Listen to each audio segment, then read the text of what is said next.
From the Library of Congress in Washington, D.C.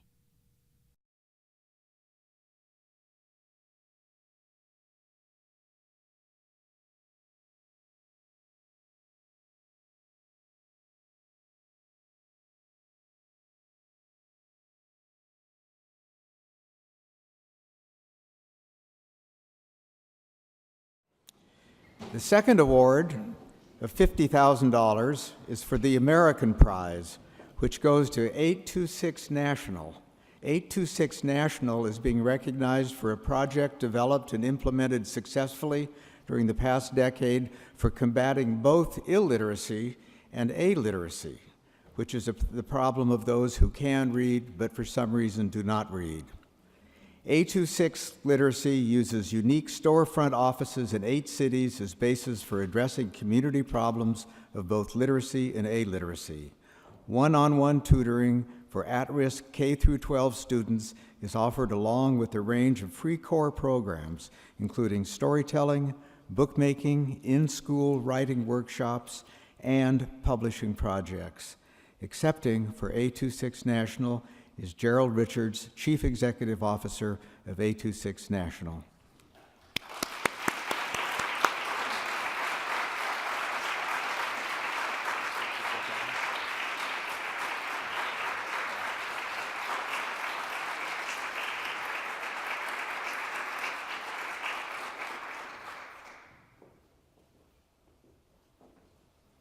And Gerald will give the presentation for 826 National.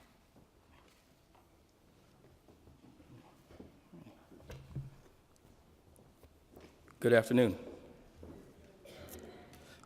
Before I begin, I wanted to read some of the work from some of our students because I think it exemplifies sort of what we do and what we're all about. So the first piece I want to read is by a young woman from who works at 826 Chicago. She's, I think, now 13 or 14, but at the time of this writing, she was 10. And it's called Who Wants Love?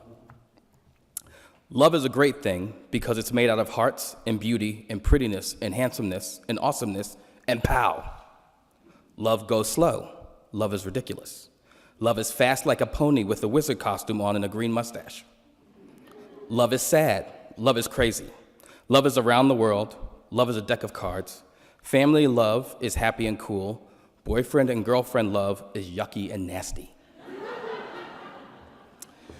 When it comes to love, a man has to have a job, a good diploma, and has to have an 8-pack. And he has to cook and has to look handsome. He probably has to be in his 30s. And the second piece is from a student at 826 Michigan. His name is McKinley Garcia, and he's 10 years old. If I were any condiment, I would be hot sauce, because I could give the excruciating burn to food, or I could give the cool tickle to your tongue. I would be pineapple flavored because it's an exotic flavor for hot sauce, and it has an exotic color for hot sauce because it's yellow, and most people think of hot sauce as red or green. And its texture is not the same as most ingredients in hot sauce.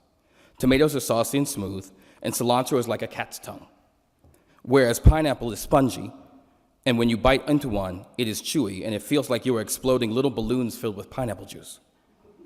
And I would be behind the ketchup and mustard and next to the sugar packets. And the salt and pepper would be to the left of me. I would be behind the ketchup and mustard because it would be mysterious. The sugar packets would be to my right because sugar is my right hand, man or woman. And salt and pepper are my left hand, men and women. On behalf of everyone at 826 National and the 826 organization, the students, the volunteers, the staff, the board, the teachers, the pirates, and the time travelers, thank you for this prestigious honor. Thank you, Mr. Rubenstein, and thank you to the Library of Congress, Dr. Cole, Dr. Billington, for something that we think is for us, is going to help us and further validates the work that we do. So when author Dave Eggers and educator Nineveh Caligari founded the first chapter of 826 National, 826 Valencia in Chicago, I don't think either of them dreamed what began as a simple idea and a zoning issue would flourish into a national and now international movement. The simple idea helps students from low-income and under-resourced communities improve their writing and reading with the help of caring adults in the community.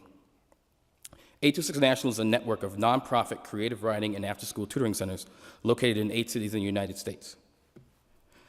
San Francisco, where we began, New York, Boston, DC, Chicago, Detroit, Ann Arbor, Los Angeles, and Seattle. And our organization assists young people in improving their writing because strong writing skills are fundamental to future success. Each of our centers offer after-school tutoring in school projects, storytelling and bookmaking field trips, writing workshops, and our Young Authors Book Project, or as we also call it, our publishing program. All of our programs are offered free of charge to students who would be unable to get that support elsewhere. We work under a set of beliefs. One of the first and foremost is that kids are weird, and that weirdness should be celebrated. Asking young students to think outside the box is unnecessary because for kids, there is no box. Kids need a place where that imagination and that weirdness is celebrated daily. It's okay to be creative and let your imagination run wild. 3, that there are caring adults, volunteers, and our writers, designers, visual artists, and business people willing to give their time to help the young people in their community succeed. And 4th, 826 chapters and staff are there as a resource to students, to teachers, to families, and to the community. Though 826 is decidedly unconventional, the central idea behind our work is simple. As our co-founder Dave Eggers has said, there are caring adults in every community wanting to help kids they see every day. And kids in every community are excited and eager for a chance to be heard, to be listened to tell their stories and have help telling them. The power of 826 comes from bringing the kids and the adults together and letting them be genuine and real with each other in a setting that is anything but ordinary. So like most good stories, we have to go back to the beginning where it all began. And that's 826 Valencia. So our Dave comes from a family of teachers, and he wanted to help students in the Mission neighborhood of San Francisco who seemed to just be hanging out after school and not really doing any work. He'd also talked to a lot of teachers, all of whom pointed to one-on-one attention as important for students to get engaged. So he gathered some of his writing friends together and said, you know what, why don't we help the kids? We'll start some free tutoring. So they opened up, put out a shingle out in front of the first center, or first space, and no one came. Because what kid goes into a space with people sitting there wanting to help them for homework? So it didn't work. So they decided to rent out a space and build it out. A space specifically for kids, but the space was zoned for retail.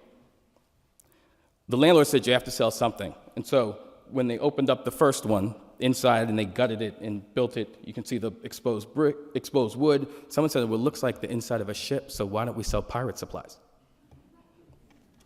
So they started creating products, peg leg oil, scurvy be gone, planks for cats, planks for dogs. And to their surprise, the items sold. But most importantly, the whimsical storefronts allow students to pass through the normal world into a place where creativity, fun, and learning are celebrated simultaneously. It helps students engage in their education without the stigma a tutoring center may bring. Students are coming to the pirate store, in the case of 826 NYC, go through a secret door to enter their very own superhero lair. In all chapters, students have to go through the store, passing into the tutoring center where there are waiting volunteers, loads of paper, pens and pencils, and everything the students need to write, with walls lined with books for reading. And these are some of our centers. This is 826, the Greater Boston Bigfoot Research Institute. In 826 Michigan, it's the Robot Supply and Repair Store.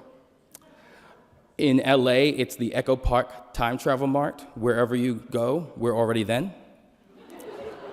There's the Brooklyn Superhero Supply Store, and the newest one here in DC, it's about 3 years old, in the Columbia Heights neighborhood, the Museum of Unnatural History.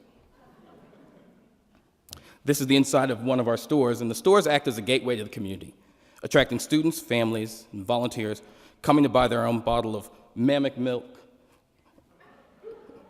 or time travel supplies. The stores act as a gateway, and they help to bring in 10 to 15%, in some cases, 10 to 15% of the revenue, which channels right back into our programming. Our chapters are operated in areas with high concentrations of under-resourced public schools and low-income families, areas on the brink of gentrification. And 826 chapters have become integral and vital parts of their communities. This is the inside of 826 DC. You'll see a cave. We have our own cave where the kids like to read, and you can't see it now, but there's also a lizard, the first dinosaur, called Alvarez, who the kids come in and write to and make sure to say hello to Alvarez every morning. Some of the products from 826DC, the koala containment unit, because koalas are not as nice as they seem, and saber-tooth dental floss. This is the inside of 826 LA, which is a 7-Eleven for time travelers.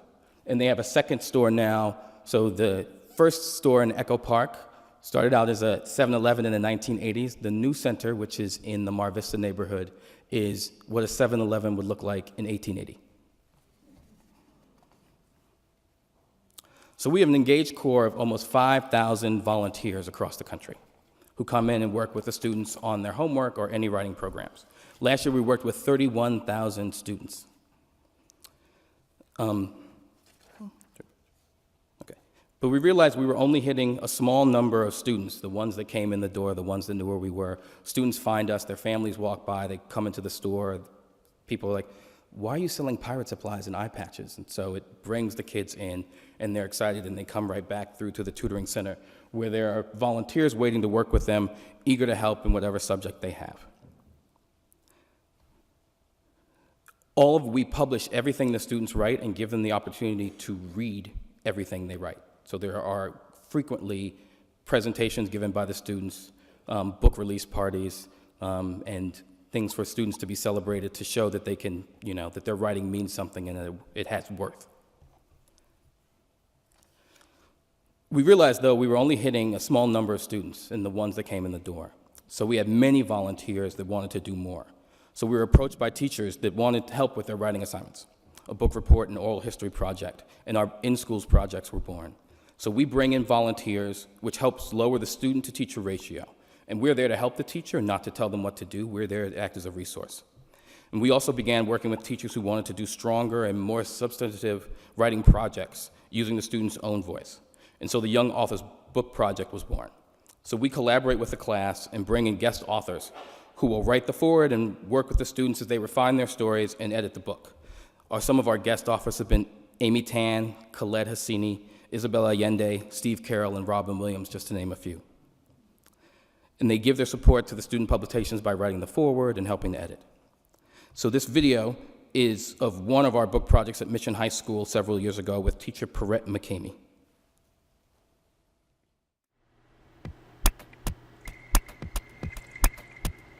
For a lot of students, I've noticed that they have begun taking themselves more seriously as writers.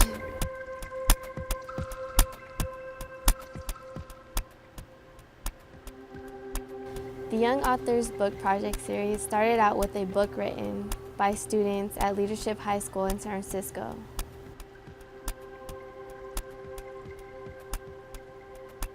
They wrote stories about what they wish their teachers knew.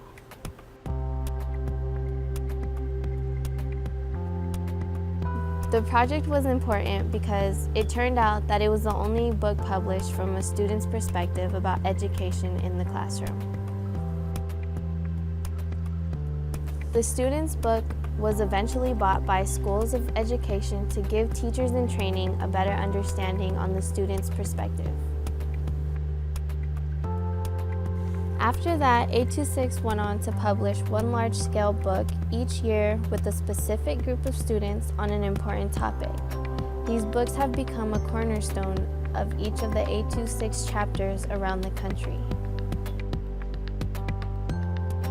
This project is focused upon the Golden Rule, the moral code which states, "Do unto others as you would have them do unto you." I never even heard of that rule before. 826 Valencia partnered with Perrette McCamey's 11th and 12th graders at Mission High School to create a collection of essays entitled "Show of Hands, Young Authors Reflect on the Golden Rule." 54 Mission High students worked with tutors from September through December 2008 as they wrote, edited, and designed the book. When students work with people one-on-one on their writing, the benefit is so great. On the one hand, there's the writing benefit, just someone who's there and able to read and listen to their writing and give authentic, real feedback, lots of feedback. often. I don't know if you like it. Maybe we can put this one in the end. In the end? Yeah. That would be a great ending. I think that would be, a really good conclusion. You know, you're looking at, they suggested. It helps students to begin to recognize the relationship between their writing and communication to other people. That writing actually has the power to do that. And then the other thing, I think, has nothing to do with writing, and it has to do about idea sharing, and how it is when the intellectual community is larger and not just the teacher. Because I think sometimes the teacher and student can create something that seems a little false sometimes. The ideas can get too trapped in this little bubble. So it's great to have outside people. Did you feel the heat outside? No, we had the air conditioner on. So when I opened the door to the van, I think the students feel less comfortable working with outside people, and so they have to do some self-struggle and overcome barriers to figure out how to communicate their ideas to someone they don't assume is sympathetic. But yet it's good for them, very powerful and good for them. Those are really very connected. You don't need a period to separate them.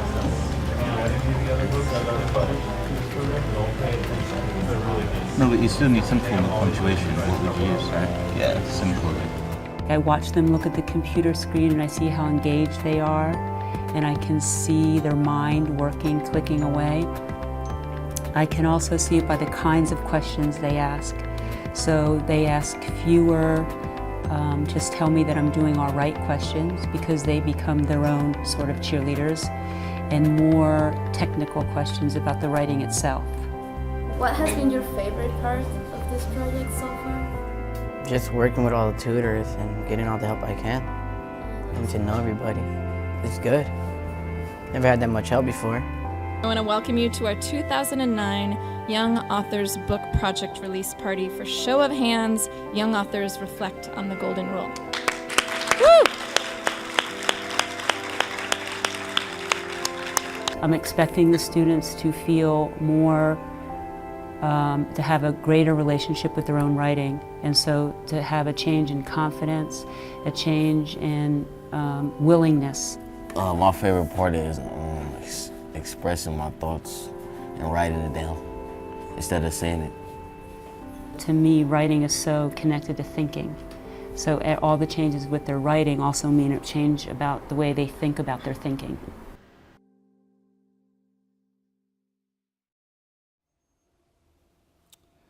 So these books, in fact, all of our student publications are sources of pride for our students. The books are designed by professional designers and beautifully bound. The students become published authors and are able to give those books to families and friends. They can use the fact that they are authors on college transcripts and resumes. It becomes a permanent testament to their success. And these are some of the publications we've done over the last couple of years. The books are sold in all of our centers and on our website, so if you would like to purchase one of the books, please. Always got to make a pitch for the students, right? We know our approach works through our evaluation with students, teachers, parents, and volunteers. The fact that our students come back year after year doesn't hurt either. We have seen many of our students grow up over the years into confident women and men. And I wanted to highlight two of our student alumni who are great examples of the power of writing to change lives. So Edwin Gonzalez is now a senior at Brandeis University, and he first encountered 826 Boston as a junior high student at English High School. While he was working on one of the book publications, his cousin was shot and killed. He became the first 826 student to ever come in and become a tutor to help out the younger students and model behavior for writing at 826 Boston. And he received a scholarship from 826 Boston and several others, and is now entering his senior year majoring in sociology at Brandeis University. And as Edwin says, each of us has experienced rigorous change in his or her personal life. We are warriors who will fight to surpass the low expectations society has set for us. And then Rashonda Williams, 826 DC's own, and native of DC, graduated from Duke Ellington High School for the Arts. She became the first writer in, she became the first writer in residence at DC. And as you see, she was one of our guests of honor at our 826 DC benefit last year with Dr. Jill Biden. And she says, I'm doing things I've only dreamed about, from the workshop to the White House to the book festival to last night. 826 DC has really helped me become a better writer and a better person. So the future that we see is that every student, regardless of race, ethnicity, circumstance, or finance, has the ability to write, to express themselves, and speak for themselves. The ability to write is fundamental to our students' future success and will ensure that they achieve their goals and become engaged members of their community. So in addition to this recognition and further validation this prestigious honor gives us, it will help us as we work with more students in the cities we are already in and take the 826 national model to scale. We have several organizations interested in adopting the model in their cities: New Orleans, Minneapolis, Austin, Texas, and Atlanta, to name just a few.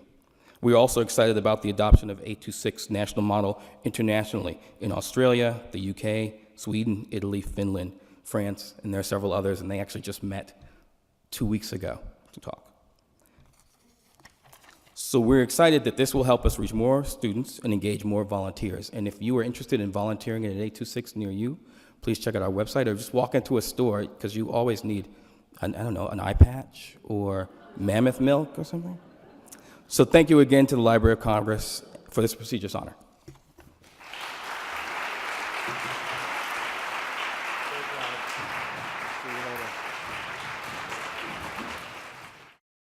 This has been a presentation of the Library of Congress.